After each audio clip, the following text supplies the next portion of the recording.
የተሻለ ነገር አስበህልኝ ነው ፈተናው የበዛው። ነገ መልካሙን ቀን ያለው በዚህም አምናለው።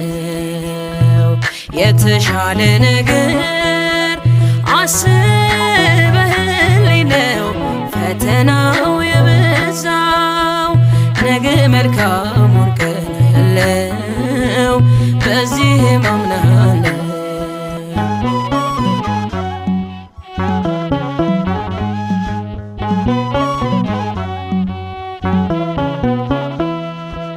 ሰው ነኝ መቼ እቸኩላለሁ፣ የሐሳቤን ቶሎ እሻለሁ።